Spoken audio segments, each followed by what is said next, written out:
Well, hello, happy Tuesday, and welcome to the show. I hope you had a wonderful weekend. I know a lot of you celebrated Father's Day weekend. Thank you so much for being here with me. As you know, we are here live. I'm excited to welcome you to our live level up conversation. Welcome to Level Up with Winnie Sun. Market updates.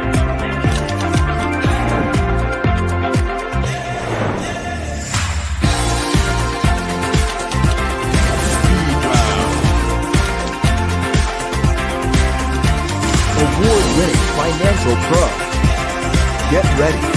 I present to you Level Up with Winnie Sun. Welcome back. We are live. You're joining me on a replay. Welcome back to your replay day as well. I'm Winnie Sun, your host, Forbes contributor, CNBC council member, and award-winning financial pro, here to keep you on top of relevant, trending business news. And as you know, what makes this show special is actually you being here. So thank you so much for sharing your feedback throughout our different community moments.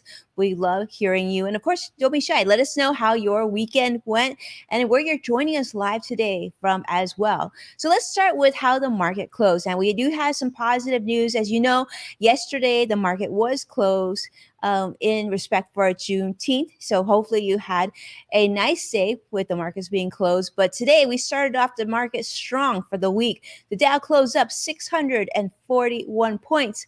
The Nasdaq up 270 points as well. The S&P 500 up 89 points. That's certainly good news if you saw what occurred last week.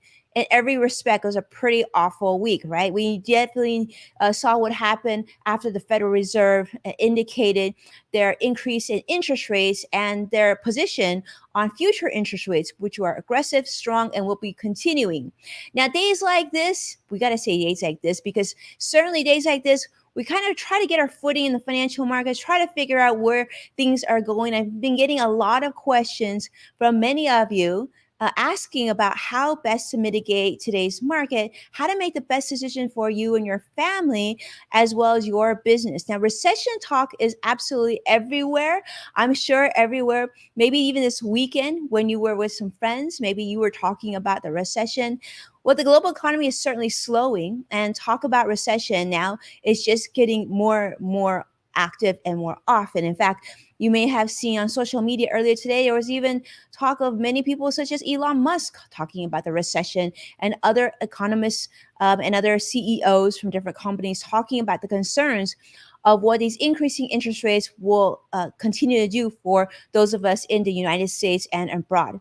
Now, in the financial markets, you'll see that there's been a lot of teeter-tottering, tick-tocking, whatever you want to call it. Last week, the market was down big time. And today, earlier today, the market was up even higher than today, still closed in very positive territory. Now, the Fed has said that they are committed to combat inflation at all costs. And so what that means is what investors and analysts and economists are thinking, though, is that means that inflation will be done even in the case of a slowing economy. And even though there are certain areas of the economy that still look pretty strong as of last month, but overall that optimism has now translated into more concern from consumers worldwide. Now, you might have seen the cautious optimism, of course, from Fed Chairman Jerome Powell just last week. Where they're going to go, we sort of have an idea. But if it comes at what cost, I want to talk about today. We know there's been a lot more talk of recession, but what will that actually mean to you and I? And how will that impact our households? I want to share this tweet, if you will. This actually, Nick from Wall Street Journal shared a tweet, and I thought it was really interesting. And he said that 44% of economists surveyed by the Wall Street Journal actually see a recession in the next 12 months, up from 18% in January. That just gives you an idea of how quickly that news changed. In fact, it wasn't that long ago in April when there was a lot of talk of whether or not that we would come into the recession. And during that time, many analysts said, no, I don't think that there'll be a recession in 2022. If anything, maybe at the end of 2023 into 2024. Well, here we are, right in the smack of 2022. And let me tell you, the discussion of recession is hotter than ever. And it's something that you might already think, I thought we were already in a recession. Well, we're not quite there yet. But will we get there this year? We're certainly a lot closer than we were a month ago. And certainly there's a lot more talk of recession from a lot of economists. So even if we're not officially in a recession, you might already feel that way because your grocery bill getting higher, your bills are getting higher, and interest rates are getting higher as well. So let's talk about this. How long does a recession last? That's one of the things I want to talk about. And what happens during a recession? So let's start with that. What happens during a recession? And what are some things you should prepare for, right? Preparation is key. But before we get there, let's say a quick hello. I want to say hello to Vicky Garvey on Facebook Live. It's great to have you here. Paul Hari, always a treat to see you here on Facebook Live. Sadiq is joining us from LinkedIn Live. It's great to have you here as well. Lots of viewers today. Thank you so much for being here from the UK to here in the United States, to different states. It is always a treat to have you here. So let's talk about what happens during a recession. Now, during a recession, here's one of the big things. You know, a lot of people, believe it or not, tend to lose their jobs. You're like, oh, we don't need that, right? A lot of people lost their jobs or weren't able to be employed early on during the pandemic. Then we saw a lot of fiscal support come from the Fed, from the US government. And then people were almost starting to get back to normal. And are you saying if we get in a recession? Yes. If we get into recession and periods, that means that number one, the cost of borrowing for us as individuals as well as businesses, that goes up. So what that means is expenses have to be cut. And what that also means is that companies need to start to make layoffs or reductions in staff in order to stay viable. You've already seen a lot of talk about that. We saw many companies have already talked about making layoffs. I talked about last week, Revlon, right? Revlon, the cosmetic giant, has just declared they're going to go bankruptcy. We heard, I think Tesla, SpaceX, Twitter, all talking about doing significant layoffs as well. Even taking some employees from full-time work to putting them to changing their status as independent contractors onto an hourly pay. So these are the things that this is one of the big things that can impact you and I during a recession, and that is layoffs. Okay, because they are going to need the additional spending needs to be cut, and they're going to use some of the debt to finance their expenses. So, give you an example, like in the height of the pandemic, nearly 23 million Americans were laid off during that time. So that was sort of the last recession. Now it can come back really quickly. Now, one question I want to make sure that we talk about is this. I've been getting a lot of you asking this, and that is, how long does a recession last? Well, there have been 12 recessions since World War II that lasted a little over 10 months, about 10.3 months on average. But here's the thing. There's also been a wide range on how long a recession is. The most recent recession, as you remember, was February to April of 2020, right in the beginning of the recession. This was actually the shortest ever lasting, which was 2 months. That was a 2-month recession. Then the prior recession, also referred to as the Great Recession, lasted 18 months. So as you can see, although, on average, they last about 10 months, it could be as short as 2 months, it could be as long as 18 months. So it's really hard to know for sure. But nonetheless, remember, it's a temporary thing. So what that means is not that we should dismiss it and say, well, the recession will be okay. At some point, things will get better. But instead say, like, am I prepared for a recession? If a recession is 10 months, if a recession is 18 months, financially, will we be okay? If you are a single earner, are you going to be okay if you lose hours at work? If you're laid off of work, do you have that emergency backup situation for yourself? If you have dual income in the household, are you able to survive on single income? And if not, what are some things that you can do presently? What are some things you can plan? And what are maybe some backup ways that you can sort of prepare ahead of time? I think it's really important because now is the time. Now, it's really interesting. I mentioned earlier that when we were talking and listening to economists, a lot of economists just back in April were saying that a recession occurring this year was pretty unlikely. In fact, Deutsche Bank economists had predicted that a major recession would begin in late 2023 or early 2024. In fact, they said that uh, this was a change because earlier they said if there was a recession, it'd be a mild recession, but then they later changed it to it would probably be significant, but it would be much later than 2022. Now we're in the middle of 2022. Talk is very, very real, and it looks like a recession is closer than it has been ever. So, will it be a tremendous recession or is it going to be mild? That's yet to be seen. But I think the overall consensus is that we have a lot of room to go, a lot of time to go before inflation will return to a healthy rate.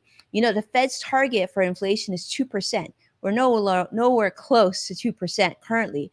So, if anything, between now and that point, we're probably headed to more market volatility and certainly a lot of uncertainty. So, if you're watching and listening, this is a warning. It's time to take a look at your finances, see where you need to tighten, see where you make changes, and if you need to bring on additional income, just figure out a way that is obviously fits with your lifestyle and your profession. But do you know these are some of the concerns that we're seeing on the financial markets that I want to make sure is on your radar.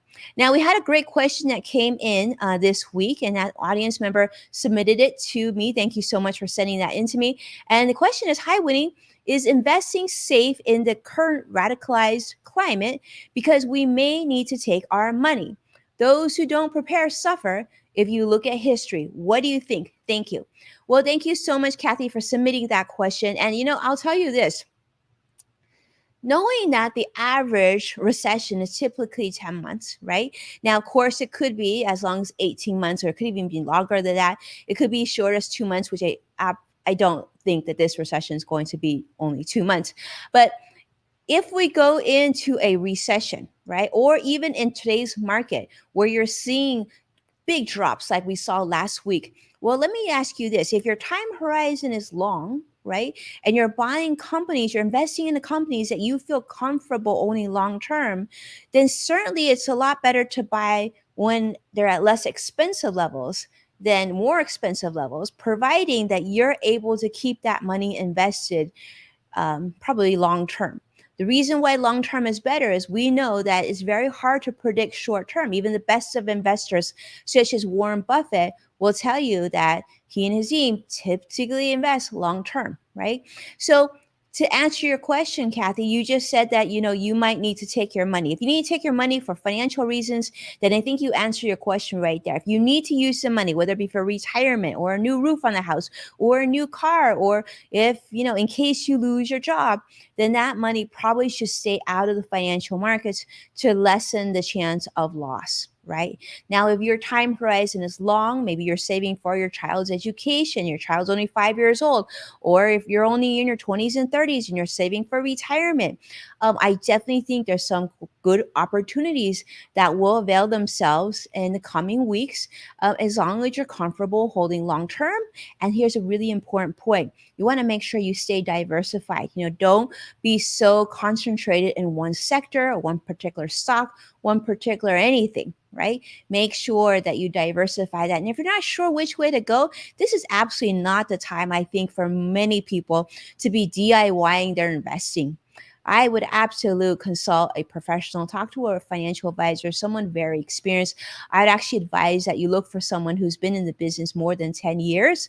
And the reason that is because you need someone who's been in the market for more than 10 years, who have actually experienced investing during a down market, during recession, and during slowdown in the economy, right? And during very large disasters. You want someone who knows how to navigate that process with you to give you good, solid advice. So hopefully that's helpful. Let me know if you have any questions. And by the way, for those of you who are viewing, I always welcome and really appreciate your questions. So feel free, my direct messages are always open. Feel free to submit your questions that way, or you can always jump on my website. As you Google Winnie Sun, send in the questions, whichever works for you, because I want to hear from you. And this is the time to really get these questions answered. So thank you so much, Kathy, for submitting your question, because it was a great one. I think it'll help a lot of people.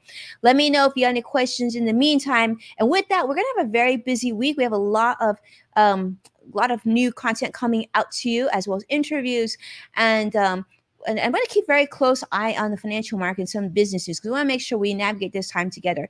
When I see Sadiq sharing some comments, thank you so much. And Vicky, yeah, it's not good news to hear job losses and people losing their houses too. Absolutely. You lose your job. That's just one thing, right? You lose your job. It can then mean losing your car, losing your house, losing your shelter, and everything else. And as many of you know, when you lose your job here in the United States, often it also means you lose your health insurance, your benefits, and that can be very, very difficult, especially since we're not quite out of the pandemic yet. And so those are things that you want to keep top of mind. If you haven't, gotten your emergency fund good and ready, this is your friendly warning that it's time to get that emergency fund good and ready. All right, my friends. Well, stay well. We've got a lot of good news coming your way, so don't worry. There's better news and better days ahead, and we're gonna get through this process together. So stay close. Let your friends know to tune in. We would love to have them here with us as well. And I will see you again tomorrow. Thank you so much for watching and supporting our program. Take a moment to share the show with someone that you care about. And as a reminder, you can find full episodes of Level Up with Winnie Sun on NASDAQ, the KBCW, Amazon Fire, and Roku. And of course, you can check out Yes Factor, a brand new podcast now available wherever you tune in. Be well, and I'll see you again tomorrow. Take care now.